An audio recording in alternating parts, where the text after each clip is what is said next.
नमस्ते दोस्तों, क्या हाल चाल है।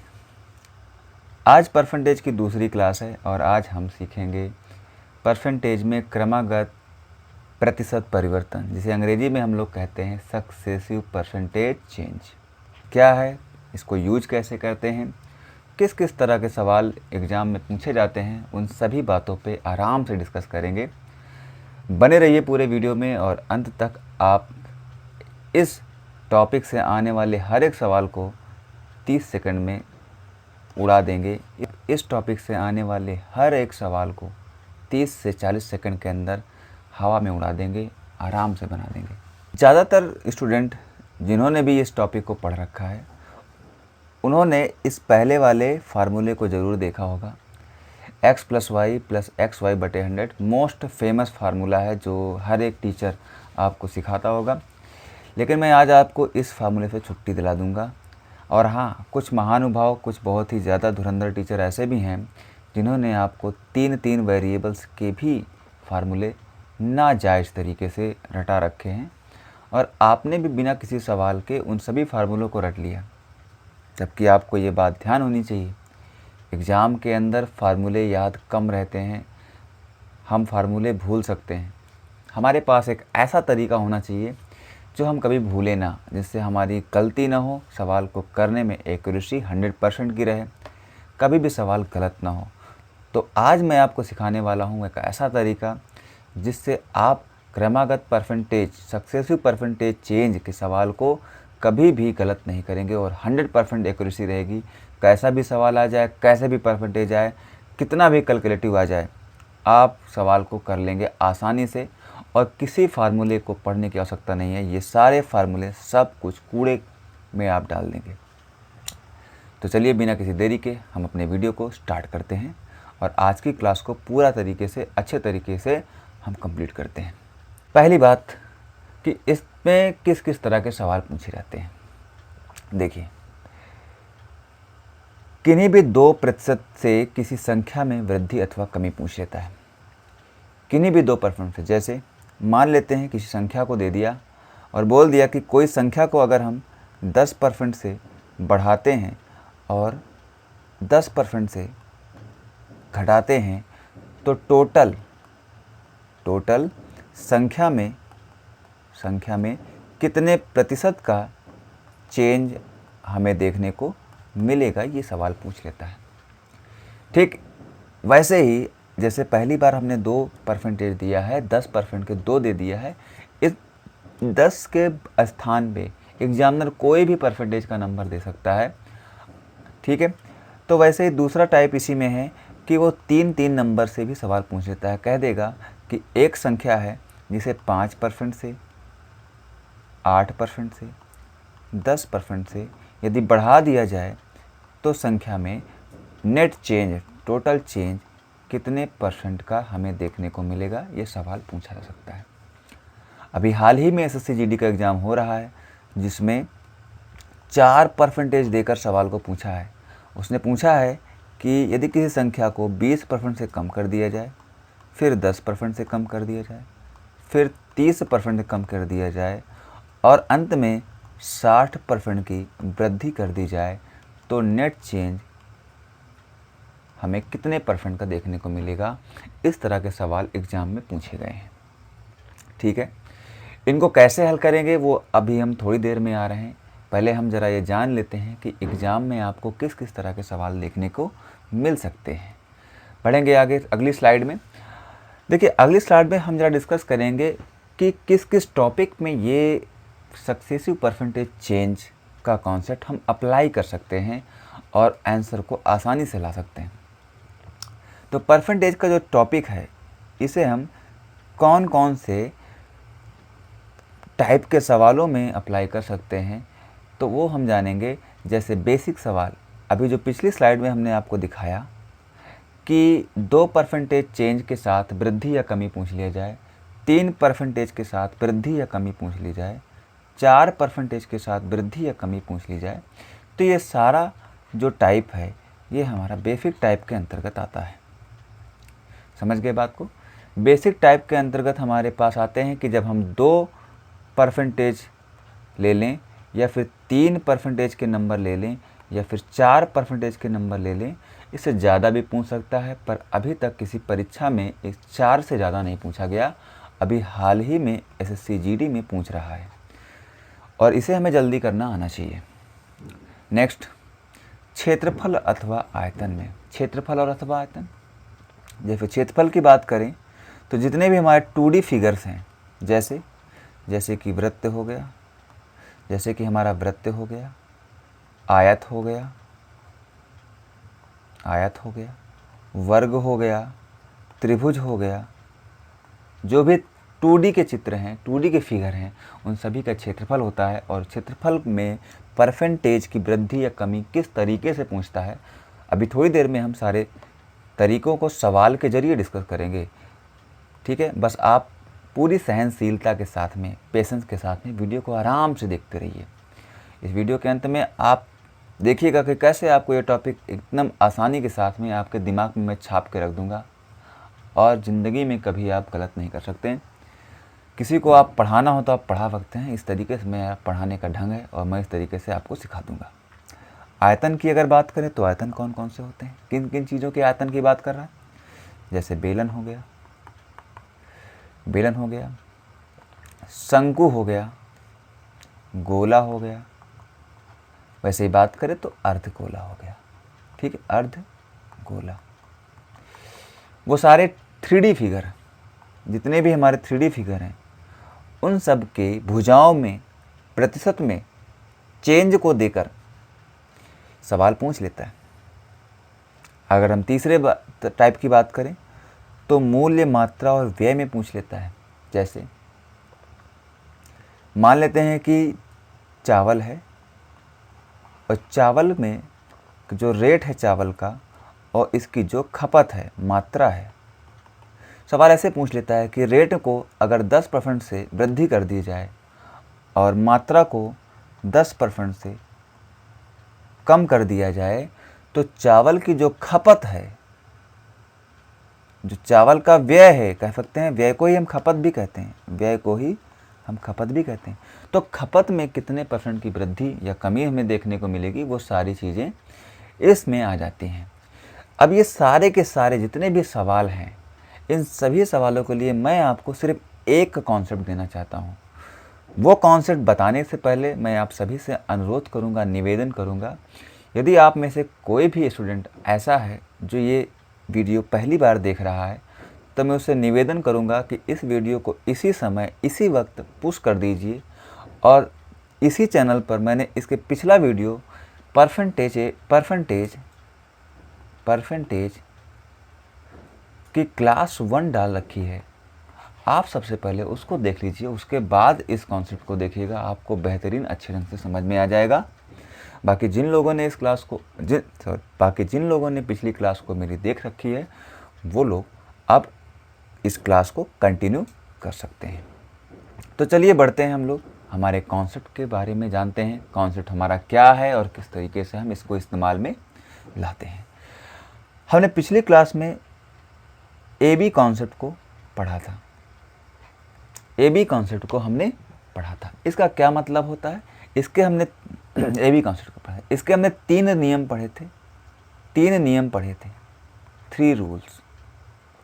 वो 3 रूल्स थे कौन कौन से। पहला था कि जब हम किसी नंबर A को किसी परसेंटेज से बढ़ाते अथवा घटाते हैं तो जो नंबर है बढ़ने या घटने के बाद हमें B प्राप्त होता है। ये AB रूल का कॉन्सेप्ट नंबर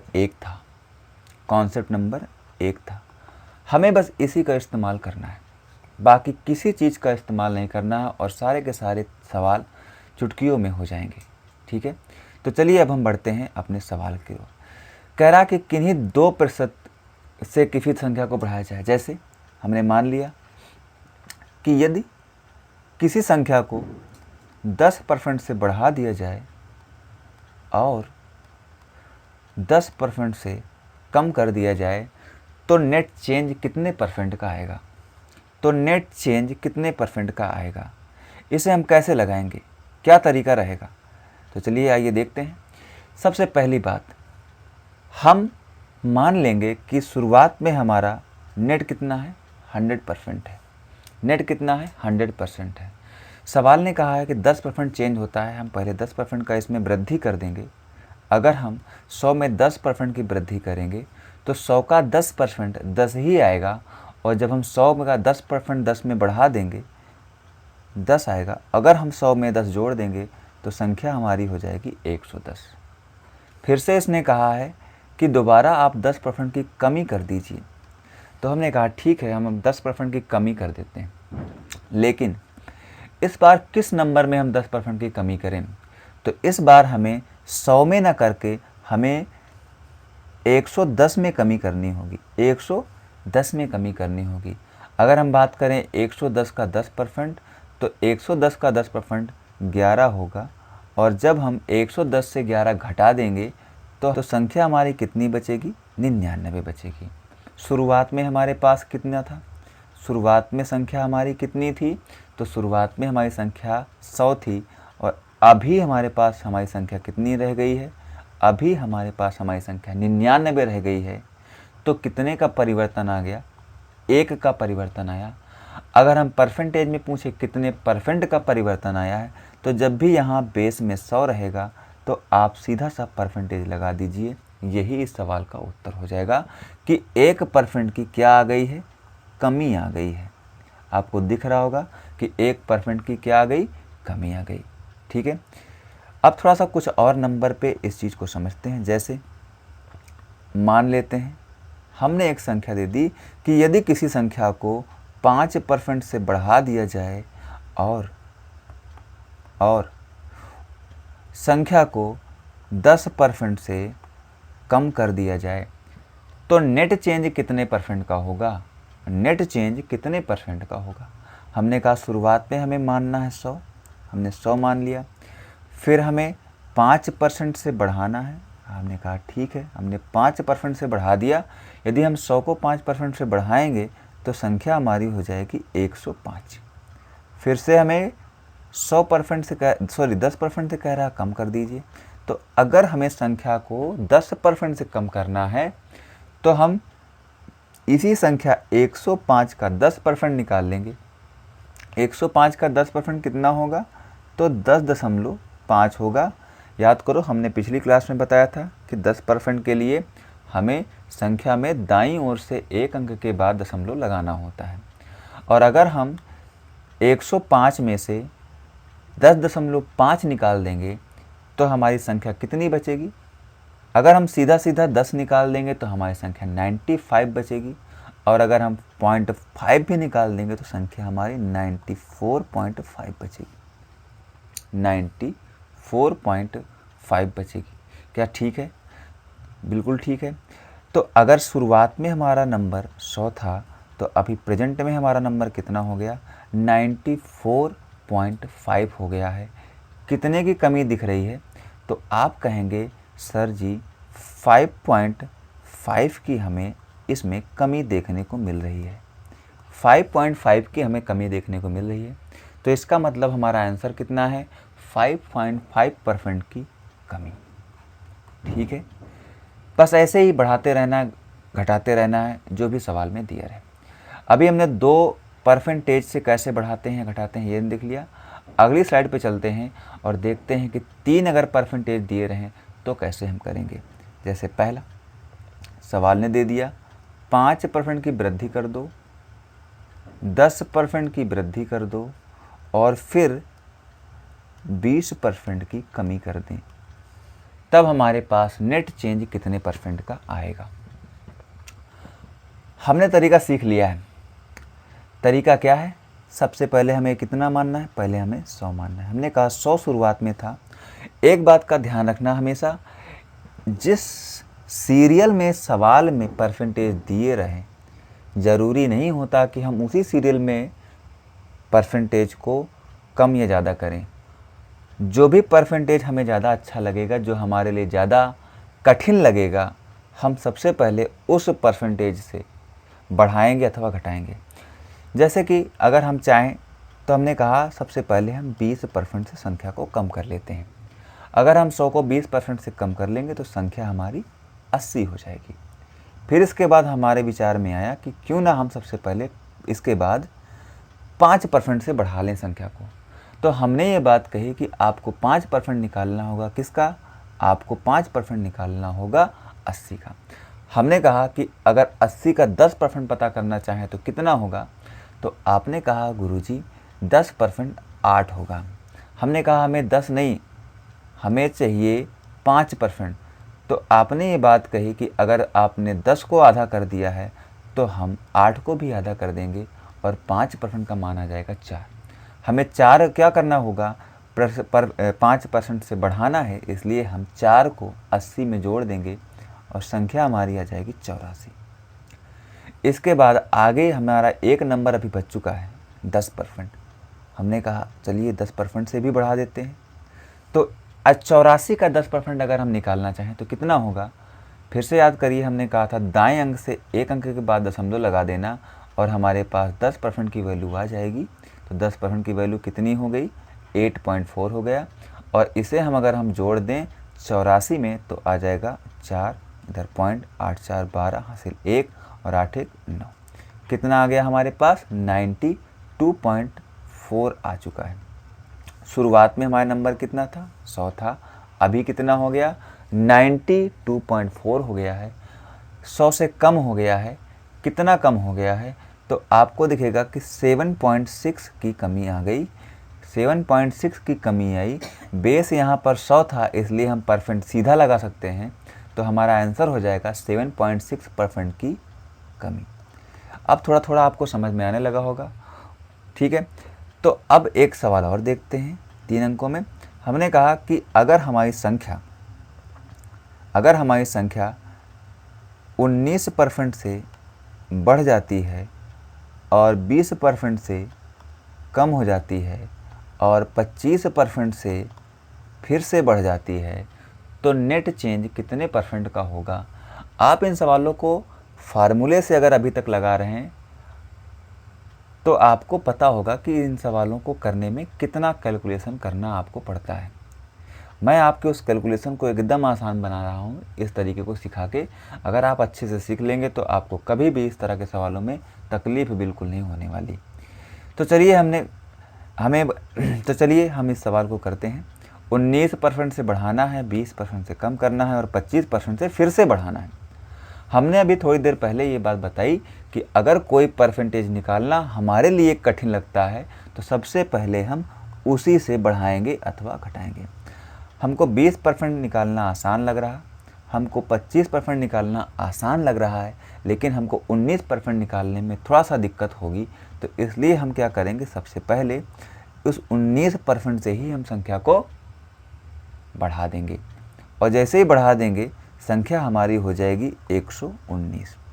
अब अगला कदम क्या होगा हमारा, अब अगला कदम हमारा है कि हम इस संख्या को 25% से बढ़ा दें अथवा 20% से कम कर दें, जो आपकी इच्छा हो। उत्तर में कभी बदलाव नहीं आएगा। हमने कहा चलिए 25% से बढ़ा देते हैं। 25% कैसे निकालेंगे, 25% किसी भी नंबर का चौथाई हिस्सा होता है। तो हमने कहा चलो 4 से भाग कर देते हैं। 4 से भाग कर दीजिए, 4 दूना 8, कितना बच गया, 3 बच गया, हो गया संख्या हमारा 48। ठीक है, 4 9 36, 4 9 36, 39 था, 36 अगर हमने ले लिया तो अभी बचा कितना, अभी बचा हमारे पास 3। पॉइंट लगा दिया, 0 बढ़ गया, 7 चौके 28। अब हमारे पास 2 बचा और 4 पंचे 20। तो हमारे पास 119 का 25% आ गया है 29.75। इसी में जोड़ देंगे, बढ़ाने को बोला था ना, इसलिए हम इसमें जोड़ देंगे।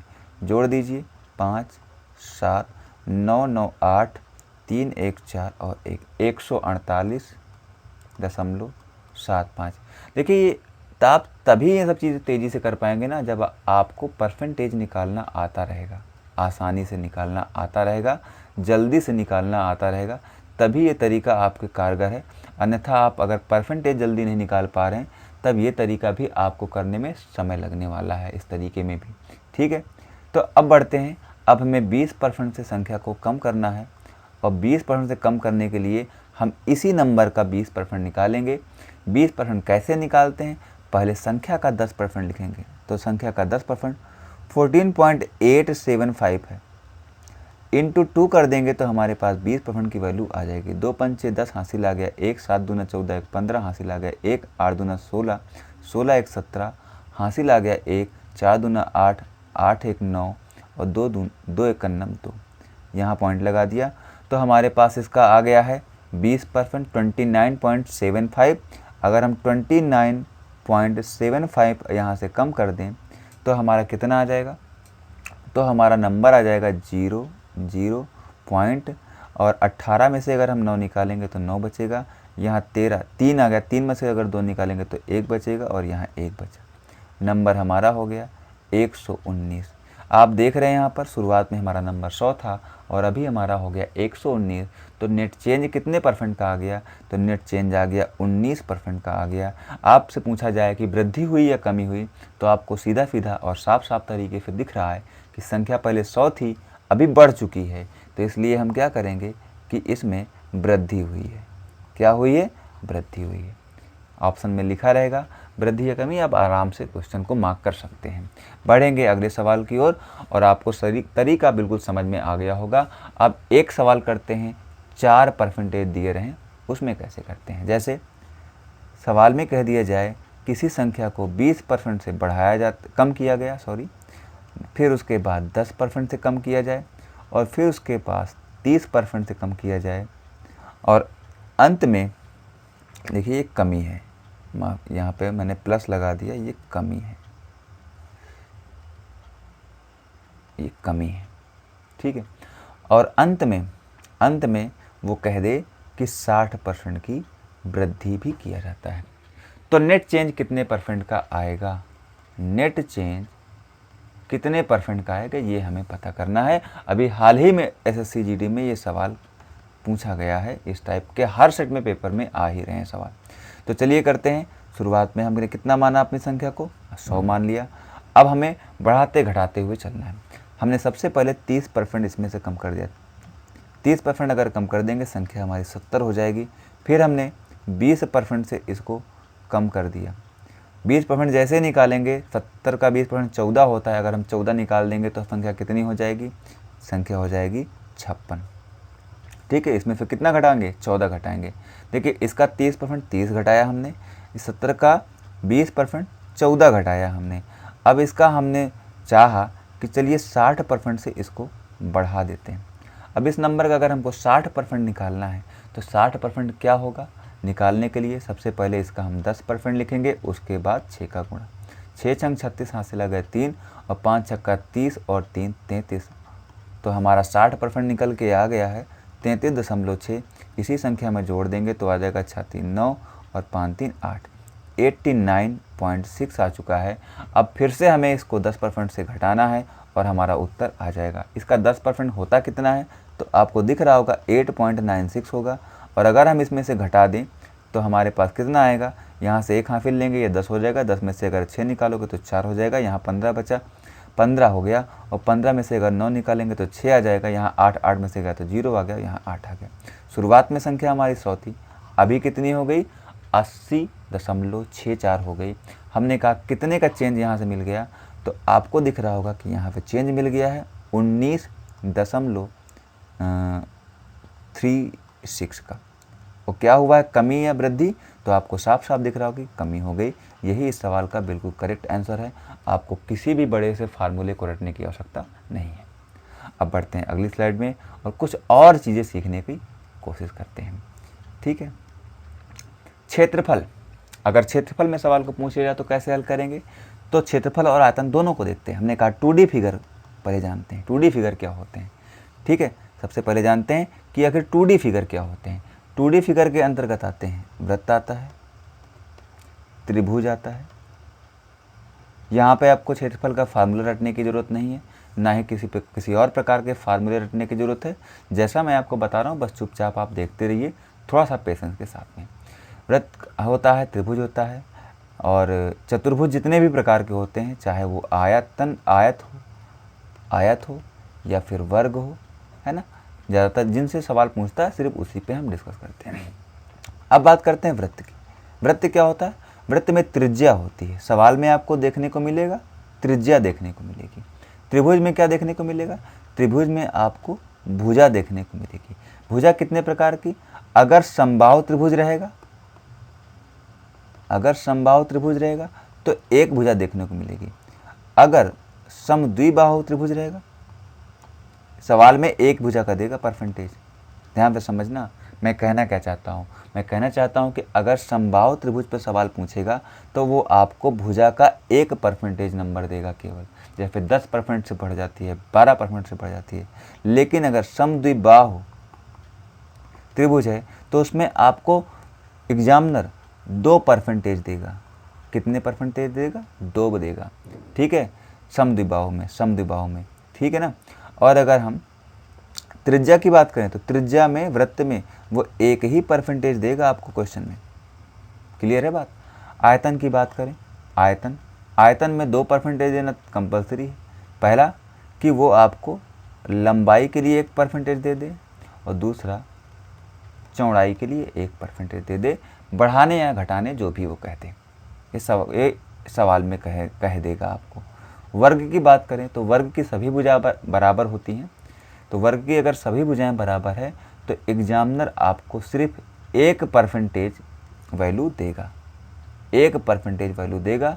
वो कोई भी हो सकती है, 10% हो सकती है, 12% हो सकती है, या फिर कुछ भी लिख दे सकता है।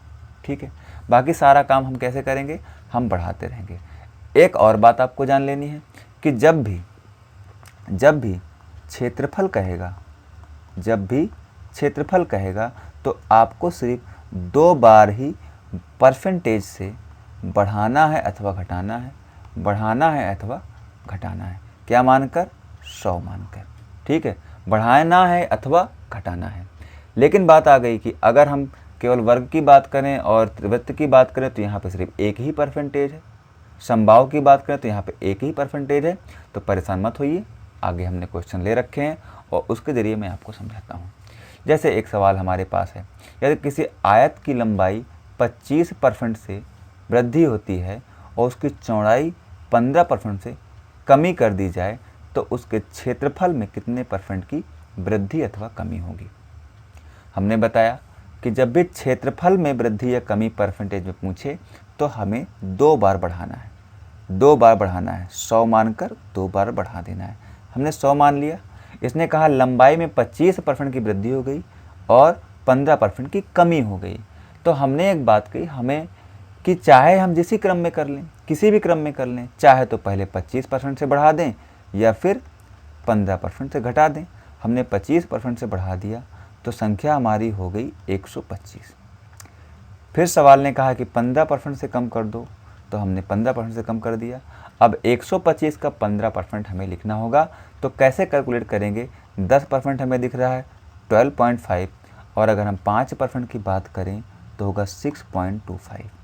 दोनों को ऐड कर देंगे, 15% आ जाएगा। 5, 7 और यहाँ पर 8, 18.75। हमें 18.75 कम कर देना है 125 से, तो संख्या बचेगी, यहाँ आएगा 25। 14 में से अगर 8 निकालेंगे तो 6 आ जाएगा, और 1 से 1 जाएगा तो 0 आएगा, और यहाँ पे 1 आएगा। तो हमारा फाइनल नंबर आ चुका है 106.25। आप देख रहे हैं शुरुआत में हमारा 100 था, अभी कितना हो गया? 106.25 हो गया।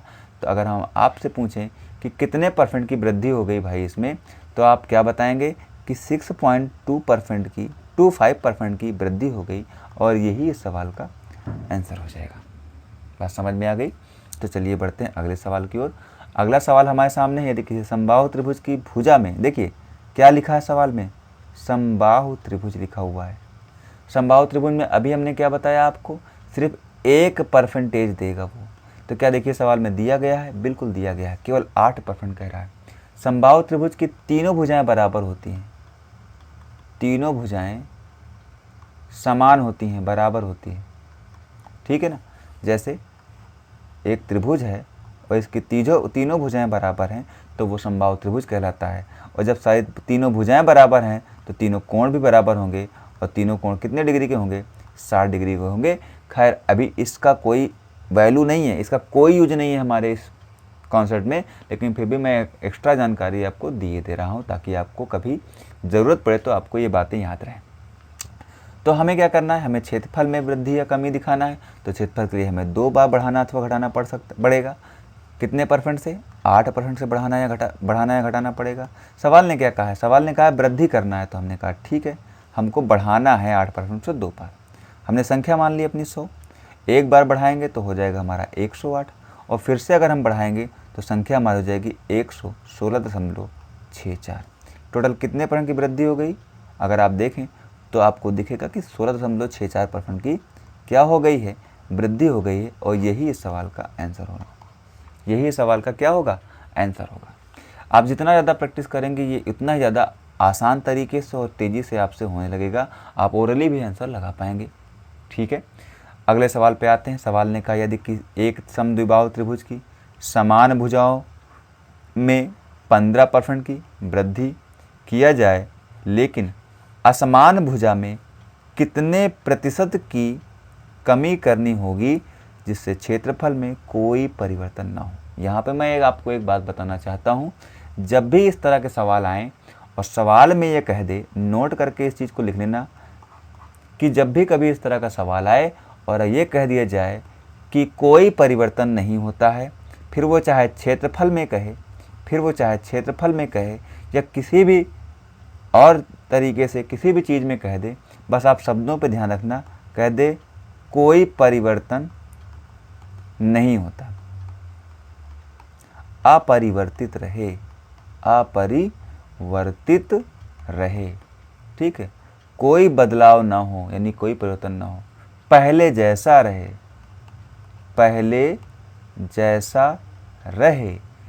अगर ये शब्द आपको सवाल में मिल जाते हैं तो आपको लगाना है AB रूल। पिछली क्लास में मैंने पढ़ा रखा है AB रूल। इसने कहा है 15% से वृद्धि होती है, तो हमने लिख दिया 15% से वृद्धि होती है। AB रूल लगाने से पहले इसे हमें फ्रैक्शन में बदलना होगा। इसका फ्रैक्शन मान कितना हो जाएगा, 3/20 हो जाएगा। इसका फ्रैक्शन मान कितना हो जाएगा, 3/20 हो जाएगा। सवाल में कह रखा है कि वृद्धि करना है, तो इसलिए हम इसके आगे क्या लगा लेंगे, प्लस लगा लेंगे। जैसे ही AB रूल इस पर अप्लाई करेंगे तो हमें लिखना होगा पहले माइनस, क्योंकि ऊपर प्लस था, ऊपर वाले को चेंज नहीं करते, 3 का 3 लिख दिया, जैसा लिखा था वैसे लिख दिया।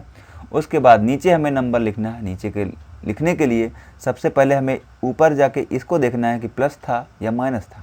तो यहाँ पे प्लस है, तो हमें इन दोनों ही नंबर को आपस में जोड़ देना है।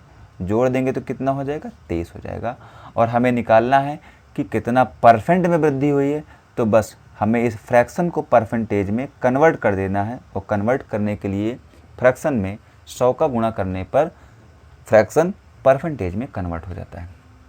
तो हो गया हमारे पास कितना, 300/23। हमने कहा चलो 23 से भाग कर देते हैं 300 में, तो 23 एकन्नम 23, कितना बचा, 7 बचा, 0 उतार लिया।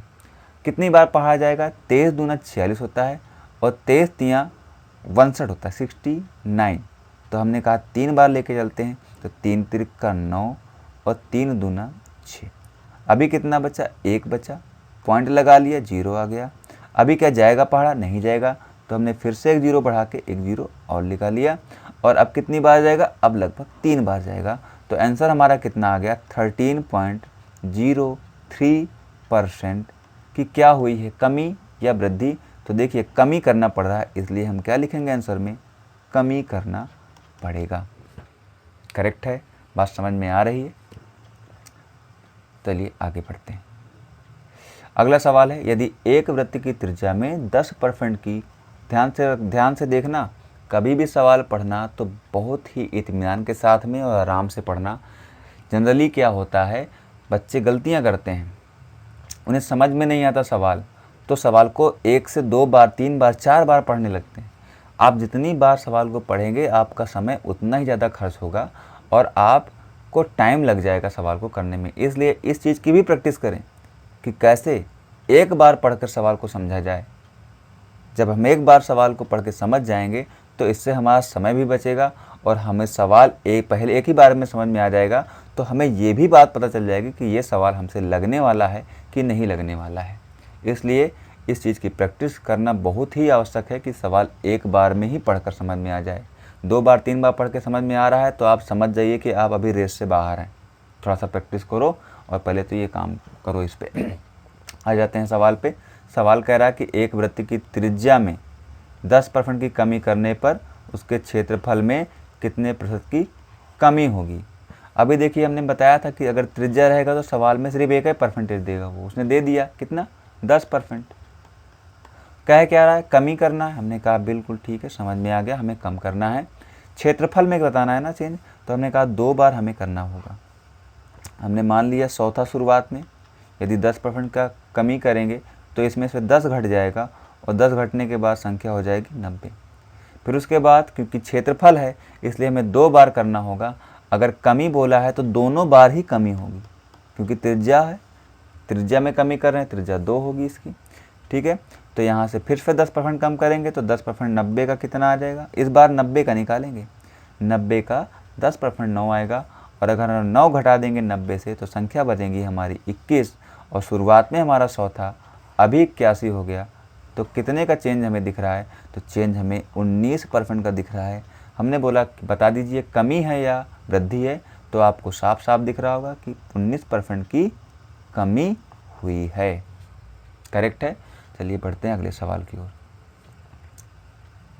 अगला सवाल, यदि किसी बेलन की त्रिज्या में, देखिए ध्यान से, बेलन की त्रिज्या में 10% की से बढ़ा दिया जाए और उसकी ऊंचाई में 10% की कमी कर दी जाए तो उसके आयतन में कितने प्रतिशत की वृद्धि या कमी आएगी।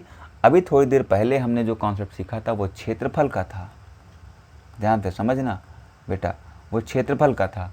अभी हमको क्या है पूछ रहा है, ये हमसे कह रहा है कि इसके आयतन में बताओ। तो बेटा अभी हमने आयतन का तरीका नहीं सीख रहा है, तो चलिए पहले आयतन कैसे निकालते हैं ये बात पता कर लेते हैं। देखिए जब क्षेत्रफल था तो 2D था, आप इससे दिमाग रखिएगा, 2D था, और जब आयतन की बात करेंगे तो 3D है। क्षेत्रफल वाला था तो हम संख्या को 2 बार बढ़ा रहे थे या घटा रहे थे, या बढ़ा रहे हो घटा रहे थे। लेकिन जब आयतन कहेगा तो कितनी बार करेंगे, तो आप दिमाग लगाना कि भैया 2D था तो 2 बार था, और 3D रहेगा तो कितनी बार करेंगे, 3 बार करेंगे, और सवाल बिल्कुल ख़त्म। ठीक है ना। अब लेकिन एक बात समझने वाली यहाँ पे है कि इन 3D फिगर में कौन कौन तरह के चित्र आते हैं, कौन कौन तरह के 3D फिगर होते हैं। उनके फार्मूले तो रटना है नहीं अभी हमें, लेकिन हाँ जानना पड़ेगा कि वो कौन कौन से हैं। जैसे 3D में हमारा आता है बेलन, बेलन होता है। 3D में हमारा आता है शंकु, 3D में हमारा आता है गोला। ठीक है, ये सारे आते हैं। बाकी आता है अर्धगोला। तो इनके बारे में समझते हैं जरा। देखिए जब भी हमारे पास बेलन और शंकु दिया रहेगा, जब भी हमारे पास बेलन और शंकु दिया रहेगा, तब हमें एक बात का ध्यान रखना है कि सवाल में क्या देगा। इन दोनों ही बेलन और शंकु दिया रहेगा तो सवाल में कहेगा कि एक त्रिज्या है और उस त्रिज्या को परसेंटेज से बढ़ाया जा रहा है अथवा घटाया जा रहा है, और ऊंचाई दे देगा कि एक ऊंचाई भी है जिसको बढ़ाया जा रहा है या फिर घटाया जा रहा है। सवाल में यही दोनों चीज़ें देगा। तब हमें ध्यान रखना है कि जो त्रिज्या वाला परसेंटेज रहेगा, ध्यान से समझना, जो त्रिज्या वाला परसेंटेज रहेगा उससे 2 बार बढ़ाना अथवा घटाना होगा, और ऊंचाई से 1 बार बढ़ाना अथवा घटाना होगा। ठीक है। और अगर हम गोले की बात करें तो गोले में एक ही त्रिज्या होती है, कोई ऊंचाई नहीं होती, इसलिए इसमें 3 बार त्रिज्या से, और केवल त्रिज्या ही दिया जाएगा, त्रिज्या से बढ़ाना अथवा घटाना रहेगा। बात समझ में आ गई। चलिए अब सवाल को करते हैं। सवाल को, सवाल में लिखा है यदि किसी बेलन की त्रिज्या 10% से बढ़ा दिया जाता है और उसकी ऊंचाई में 10% की कमी कर दी जाती है तो उसके आयतन में कितने प्रतिशत की वृद्धि या कमी होगी। तो त्रिज्या है तो त्रिज्या से कितनी बार बढ़ाएंगे अथवा घटाएंगे। पहली बात समझ लेंगे कि क्या है, बेलन है या शंकु है या फिर गोला है। बेलन के बारे में कह रहा तो त्रिज्या से 2 बार बढ़ाना होगा या फिर घटाना होगा, और ऊंचाई से मात्र 1 बार बढ़ाना अथवा घटाना होगा। तो चलिए करते हैं। 100 मान लिया हमने, 10% से बढ़ाना है तो त्रिज्या को, तो हमने कहा त्रिज्या 1 बार बढ़ा दिया, तो 110 हो गया। फिर से 10% से बढ़ा दिया, फिर से 10% से बढ़ा दिया, तो इस बार 11 बढ़ जाएगा। पहली बार 10 बढ़ा था, इस बार 11 बढ़ेगा और 11 बढ़ने के बाद संख्या हो जाएगी 121। कितनी हो जाएगी? 121 हो जाएगी। अब हमें ऊंचाई से कम करना है, कितने परसेंट से? 10% से कम करना है। तो हमने कहा लास्ट में हमें 10% से फिर से कम करना पड़ेगा। तो 121 का 10% होता कितना है? तो बेटा 121 का जो 10% है वो जब आप दाईं तरफ से एक अंक बाद लगाएंगे दशमलव तो निकल के आ जाएगा, हमने लिख दिया। अब ऊपर वाले से 121 से 12.1 घटा देना है, कितना जाएगा बेटा? तो हमने ये 10 इधर कैरी ले लिया, ये हो गया 10, 10 में से 1 गया तो 9 आ गया। यहाँ फिर से 0 और कैरी लेंगे 10, 10 में से अगर 2 निकालेंगे तो 8 आ जाएगा। यहाँ 1 और 0 आ जाएगा और ये 1 आ गया। शुरुआत में बेटा कितना था? 100 था। अभी कितना हो गया बेटा? तो अभी 108.9 हो गया। अगर मैं पूछूं कितने परसेंट से बढ़ गया या घट गया, तो आपका जवाब होना चाहिए कि सर 8.9% की हमें वृद्धि देखने को मिल रही है और यही इस सवाल का क्या हो जाएगा? उत्तर हो जाएगा। ठीक है, इसी सवाल का क्या हो जाएगा? उत्तर हो जाएगा। बढ़ते हैं अगले सवाल की ओर। अगला सवाल, यदि किसी गोले की त्रिज्या में 5% की वृद्धि कर दी जाए तो उसके आयतन में कितने प्रतिशत की वृद्धि होगी? क्या दिया गया है? गोला दिया गया है। हमने कहा गोला में कितनी बार बढ़ाना होता है? 3 बार बढ़ाना होता है। खैर आयतन कहेगा तो हमेशा 3 बार बढ़ाना होता है, लेकिन क्या गोला में दिया क्या क्या होगा? त्रिज्या दिया होगा या और ऊंचाई भी दिया होगा क्या? नहीं, केवल त्रिज्या दी जाएगी और इसी त्रिज्या से, त्रिज्या वाले परसेंटेज से कितनी बार बढ़ाना है या घटाना है? तो 3 बार हमें बढ़ाना है अथवा घटाना है। सवाल में कहा है बढ़ाना है, तो हमने कहा ठीक है, हमने चालू कर दिया अपना चरखा। 100 मान लिया। पहली बार 5% से बढ़ाएंगे तो 105 हो जाएगा। दूसरी बार फिर से 5% से बढ़ाएंगे तो हो जाएगा हमारा 110.25। अब फिर से एक बार हमें 5% से बढ़ाना होगा, आंसर हमारा निकल के आ जाएगा। अगर हम 110.25 का 5% निकालने जाएं तो हमने कहा सबसे पहले हम इसका 10% निकाल के आधा कर लें या फिर 1% में 5 का गुणा कर दें। हमने कहा चलो 1% ही पहले लिखते हैं। तो यहाँ पे अगर दशमलव लगाएंगे तो हमारा 10% आएगा और यहाँ पे अगर दशमलव लगाएंगे तो 1% की वैल्यू आ जाएगी। 1% की वैल्यू हो गई 1.1025। क्या बात समझ में आ गई बेटा? अगर आ गई तो अब 5% निकाल लेते हैं और 5% के लिए इसमें कितने से गुणा करना पड़ेगा? तो 5 से करना पड़ेगा। 5 पचम 25, हासिल आ गए 2, 5 दूना 10, 10 2 12। ठीक है, 5 दूना 10, 10 2 12, 5 एकन्नम 5 और 5 एकन्नम 5। दशमलव कितने अंक बाद लगा है? तो आप गिन लीजिए 1 2 3 4, 4 अंक बाद लगा। 1 2 3 4, 4 अंक बाद हम भी लगा देंगे और इसे क्या करना होगा? इसे हमें इसमें बढ़ाना होगा।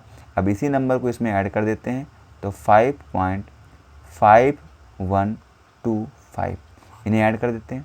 5 2 7 6 5 2 6 5 2 पहले 6 आएगा के बाद इधर 7 आएगा।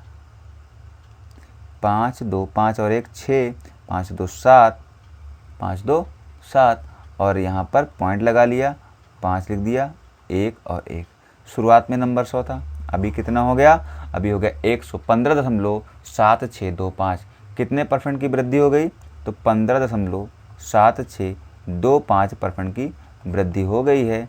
अगर आप फार्मूले से लगाते हैं इस सवाल को तो आप ज़रा लगा के बताइएगा और कमेंट बॉक्स में कमेंट करिएगा कि आपको कितना समय लगेगा इस सवाल को करने में। ठीक है, बढ़ेंगे अगले सवाल की ओर।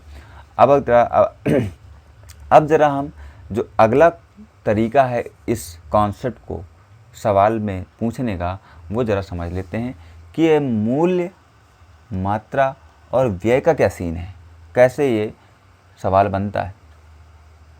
देखिए व्यय क्या होता है? व्यय मतलब होता है खर्च। आप बताइए खर्च कहाँ करते हो? आप खर्च कहाँ करते हो? कोई सामान खरीद के लाते हो, कोई सामान खरीद के लाते हैं। तो हमने ये पूछा कि भैया सामान खरीद के लाए हो तो सामान का कोई मूल्य है कि नहीं? तो आपने कहा बिल्कुल सर, मूल्य है, उसका मूल्य है। हमने पूछा अच्छा कितना सामान लेके आए थे, तो उन्होंने कहा हम दो बिस्किट लेके आए हैं, 2 पार्ले बिस्किट लेके आए हैं। कौन सा बिस्किट लेके आए हैं? पार्ले बिस्किट लेके आए।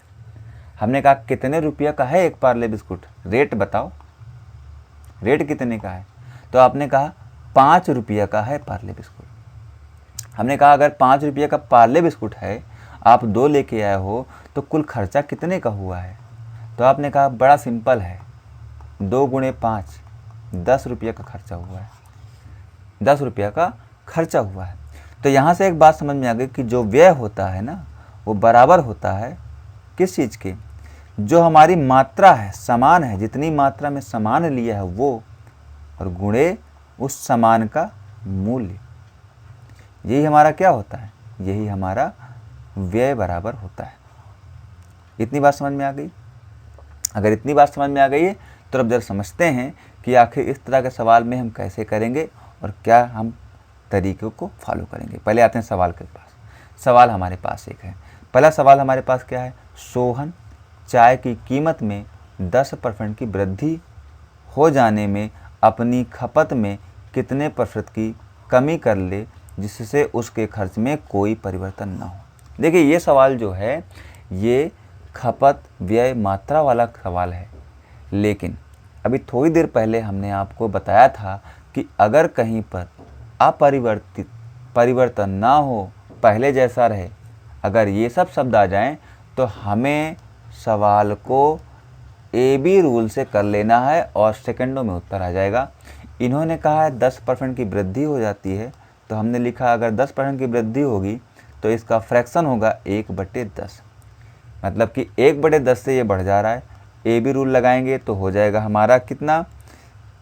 AB रूल लगा दो भाई, क्या सीख लिया है ना AB रूल कैसे लगाते हैं? चलो बेटा लगा देते हैं AB रूल। पहले यहाँ प्लस दिखा बेटा तो यहाँ पे लिखेंगे माइनस, फिर जो ऊपर लिखा है ना उसको बदलेंगे बिल्कुल नहीं, और नीचे क्या लिखना है? अगर ऊपर प्लस लिखा है तो दोनों को जोड़ देंगे, और जोड़ने पे 1 और 10 मिलके दोनों 11 हो गए। अच्छा अब बता दो बेटा कि 1/11 जो है ना ये कितने % का फ्रैक्शन मान है? तो आपको याद होगा पहली ही क्लास में डिस्कस हम लोगों ने किया है कि 9 से ही 1/11% होता है, और यही हमारा उत्तर है कि इसे अपने खपत में इसे अपनी खपत में 9 से ही 1/11% की कमी करनी पड़ेगी, तब इसका खर्चा जो होगा ना वो अपरिवर्तित रहेगा, उसमें कोई परिवर्तन नहीं आएगी। ठीक है ना? अब बढ़ते हैं अगले सवाल की ओर और जरा अब हम कॉन्सेप्ट को समझते हैं। सवाल कह रहा है कि X ने अपनी खपत में 12% की कमी कर दी और अपने व्यय में 10% की वृद्धि कर दी, तो वस्तु के मूल्य में कितने % की वृद्धि या कमी हुई? तो क्या तरीका इस सवाल को करने का सबसे बेस्ट है, सबसे शानदार है? उम्मीद है आपने ऐसा शानदार तरीका आज तक नहीं देखा होगा जिस शानदार तरीक़े को मैं आज आपको सिखाने जा रहा हूँ। सवालों की औकात नहीं है कि आपको गलत सवालों की औकात नहीं है कि वो आपको फंसा सकें। तो कैसे लगाते हैं इस सवालों को? सबसे पहला तरीका है तो पहले तरीका सीख लेते हैं। तरीका क्या है, कॉन्सेप्ट क्या है? हम सबसे पहले मान लेंगे 100। हम सबसे पहले क्या मान लेंगे? 100 मान लेंगे, और हमें 2 बार इसे बढ़ाना है। अगर हमने 100 को बढ़ा दिया तो जो 100 को अगर हमको फाइनल स्टेज पे लेके जाना है, ध्यान पे देखना, फाइनल स्टेज पे लेके जाना है तो ये कैसे जाता है? जब हम व्यय के % से बढ़ाएंगे किसी भी नंबर को तो वो सीधा फाइनल स्टेज पे पहुंच जाएगा, सीधा फाइनल स्टेज पे पहुंच जाएगा। अब बात आ गई खपत और मूल्य की। तो अगर हम इस 100 को पहले स्टेज पे लेके जाएं तो इसको बढ़ाने के लिए आप चाहे खपत वाले % का इस्तेमाल करें अथवा मूल्य वाले % का इस्तेमाल, 2 में से किसी का भी आप कर लीजिए। अगर आपने खपत वाले का इस्तेमाल कर दिया है तो फिर से बढ़ाने के लिए आपको मूल्य वाले % का उपयोग करना होगा, या फिर अगर आपने मूल्य का पहली वाले में कर लिया है तो फिर खपत वाले % से बढ़ाना अथवा घटाना होगा। आपको बस ये चीज़ याद ध्यान में रखनी है। उसके बाद सवाल में कुछ भी नहीं बचा। सवाल ने कहा खपत में 12% की कमी होती है। हमने कहा शुरुआत में हमारा था टोटल व्यय 100% था। खपत में कह रहा तो खपत को हमको एक बार बढ़ाना है, या मूल्य दिया होता तो मूल्य को सिर्फ एक बार बढ़ाना है, एक स्टेप आगे बढ़ाना है। तो हमने कहा हमने 12% से कम करना होगा, और हमारे पास हमारा 100 12% कम होकर 88 हो जाएगा। क्लियर है बात। उसके बाद सवाल ने कहा, ध्यान से समझना इस पॉइंट को, व्यय में 10% की वृद्धि करती है। व्यय को बढ़ाने के लिए कितने स्टेप आगे जाना है? तो आपको 2 स्टेप आगे जाने होंगे। सीधा 10% बढ़ाना होगा और 2 स्टेप आगे लिखना होगा। 10 को अगर हम 10% से बढ़ा देंगे, 100 को अगर हम 10% से बढ़ा देंगे तो नंबर हमारा 110 हो जाएगा। अब ध्यान से यहाँ समझना, ध्यान से समझना। अगर आपने पहली क्लास में देखी है तो अब आपको बात समझ में आ जाएगी कि भैया हमारे पास यहाँ पर 88 आ गया और यहाँ पर आ गया 110 आ गया। इसका मतलब हमें ए पता है, हमें बी पता है, हमें परसेंटेज नहीं बताया इसने कि कितने परसेंट से बढ़ा हुआ है। हमने कहा ये निकालना तो हमारे दाएं हाथ का खेल है। हमें साफ साफ दिख रहा है कि 88 से अगर 110 हुआ है तो कितना बढ़ गया है। तो कितना बढ़ गया है? आप कहेंगे सर 22 बढ़ गया है। हमने पूछा किस में बढ़ाए हो, तो आपने कहा सर 88 में बढ़ाया है हमने कहा परसेंटेज निकालना है तो क्या कर दें, तो आपने कहा बस 100 का गुणा कर दीजिए और हल कर दीजिए, परसेंटेज आ जाएगा। मैंने कहा ठीक है कर देते हैं। जरा 22 से काटेंगे 88 को तो 4 बार में कट जाएगा, और 4 से जब 100 को काटोगे तो आंसर कितना आ जाएगा? 25% आ जाएगा, और 25% इस सवाल का बिल्कुल करेक्ट आंसर होगा। उम्मीद है एकदम कॉन्सेप्ट समझ में आ गया होगा। ठीक है,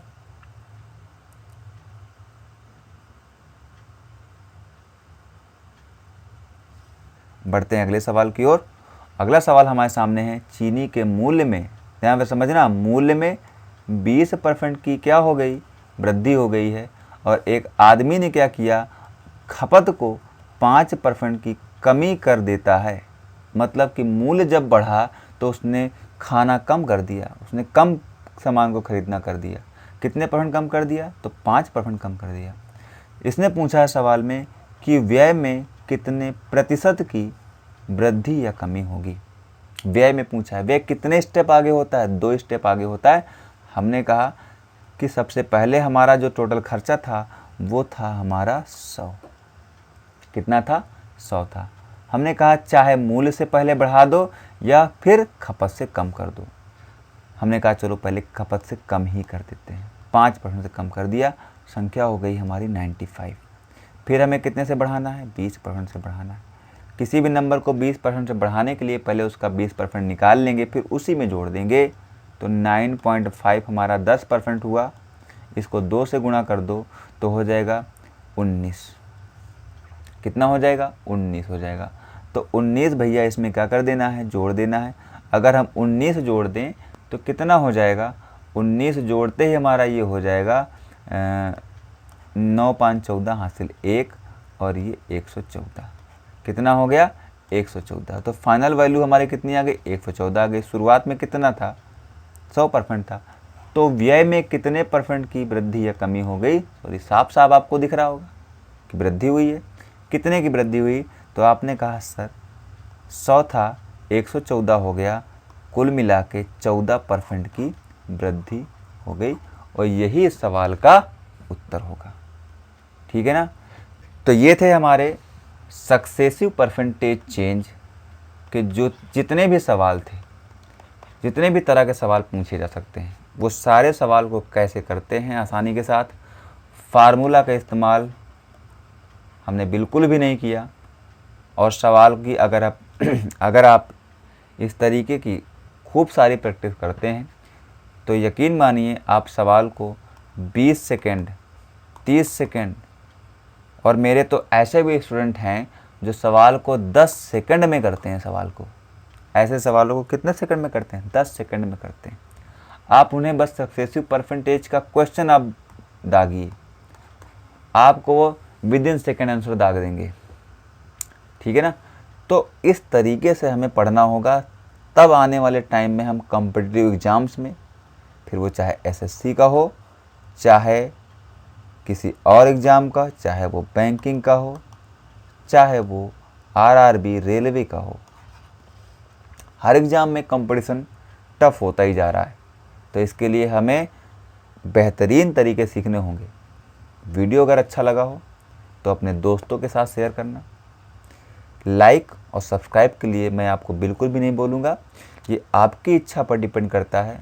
अगर आप चाहें तो कर सकते हैं, और अगर आपने थोड़ा भी इस वीडियो से कुछ बेहतरीन तरीके या बेहतरीन चीज़ें सीखी हैं तो आप लाइक करेंगे, तो इससे मुझे मोटिवेशन मिलता है कि मैं ऐसे ही शानदार तरीके आपको सिखाता रहूं और आपको आपकी मंजिल तक पहुंचाने में आपकी मदद करता रहूं। तो धन्यवाद, मिलते हैं अगली क्लास में, और अगली क्लास में आपकी अटेंडेंस होनी चाहिए, मैं ऐसा उम्मीद करता हूं। धन्यवाद।